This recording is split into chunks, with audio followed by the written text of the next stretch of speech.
Governor, are we going to need to go back and get revenue to make up for the municipalities that have outlawed gambling? It's a major part of the capital bill that's going to pay for this project. Well, we have adequate money right now in our capital fund from the other sources of revenue. It's more than adequate for this construction season, probably next construction season, maybe even another one. Now, with respect to the video gaming, that's optional. Communities have that option to decide whether they want it or not. I insisted that be in the bill.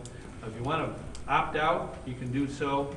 Frankly, I don't think it's, whatever revenue comes in from that will be used, but it isn't indispensable as far as getting the overall building projects done. I think that's important to emphasize.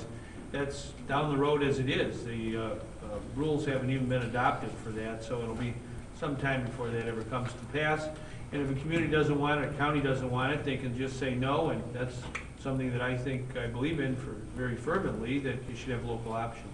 You were quoted in the Tribune not long ago saying that we'd handle such things as pension borrowing on November 4th. Does that mean to say that you foresee calling the legislature back before the scheduled veto session? Well, I want to focus on the tech building here, but just to answer very quickly, the President's Senate is going to have a day on November 4th. He already told us that he's going to schedule that himself, so that'll be after the election, but we'll get the job done, basically. What are the questions about this building? I see a green shirt over here, a couple green shirts. You guys must be into green technology, green buildings. There's another green shirt. You want to ask a question about sustainability? Or, this poor young fellow with red hair, you can't let him ask all the questions here. Yeah. They're campaign supporters. Yeah, are they? Okay, we like that. Question for Dr. Pritchard. Yeah, right here. Dr. Pritchard, this new tech center that's coming here, how will this possibly bring in manufacturing or service, aviation service, automotive service industry to this specific locale? Well, as we have discussed before, this project, we think, will be an anchor project. This building, it's going to bring not only students here, but interest from major aviation and automotive technology companies. And we think there will be a lot of spin-off industries located right around this airport, on this land, that will create additional hundreds and thousands of jobs over a period of time. But this is going to be the anchor to draw those other jobs to this area. Are there any feelers out? Well, not at this point in time, but, once this building gets in the process, I'm sure the folks here in the economic development community will be on this. I just want to say a word about it. If you build it, they will come. There's no better way to grow jobs in your own backyard than brain power. Just take a look at SIU Edwardsville and what it's done. I used to live in Edwardsville a long time ago. SIU was just getting going. I lived in a mobile home south of campus there, and now it's just a bursting, enormous campus just like here. And, the employers of the 21st century want smart, well-educated people that work for their companies, and that's why they come and locate near universities. And having this new building with state-of-the-art facilities and great graduates that have a great reputation of excellence, this is going to help us get those new, smaller companies to come here and grow here and expand here. So this is very, very important. This is an investment in the future of Southern Illinois. Right? When President Pritchard brought this to my attention, we were over in DuQuoin last year. I could see the possibilities, and we have to understand what those are. That investing in universities will create jobs in all kinds of places for years to come. We have a lot of things we're going to be doing here. Star bonds are part of that, and I do want to acknowledge Mayor Butler here. He comes.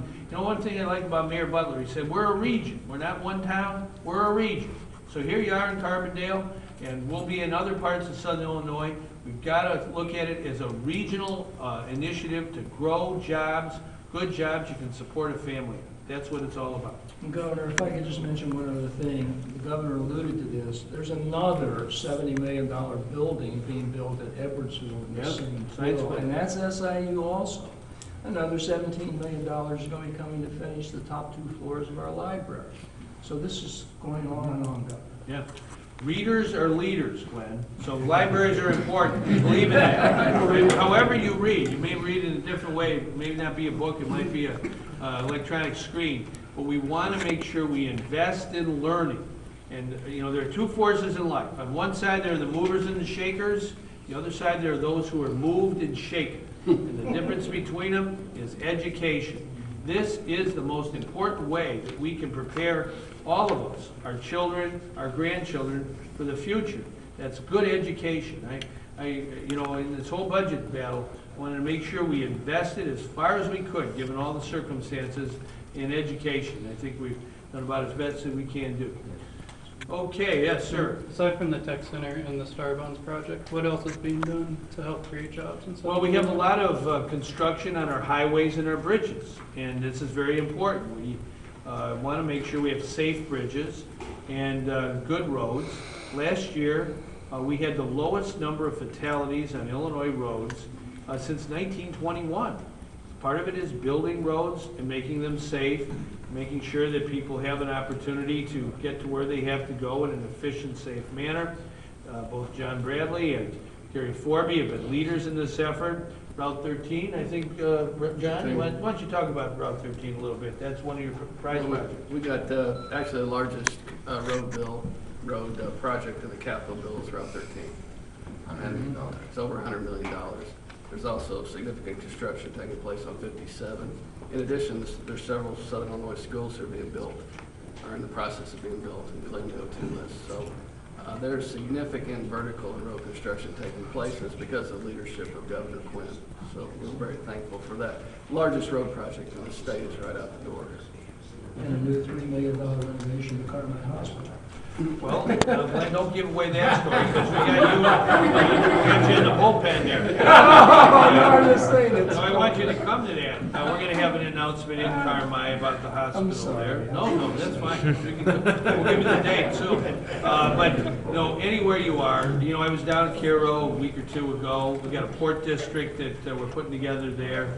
The big employer in that area is very interested in expanding, and we want to make sure that ACL, I think it is American Commercial Lines, something like that, has the opportunity to grow. So wherever you are in Southern Illinois, we have a port district down in Metropolis as well. We got to be thinking big. We can't have little plans. We got to be thinking how we can make sure Southern Illinois gets its share of economic development and growth.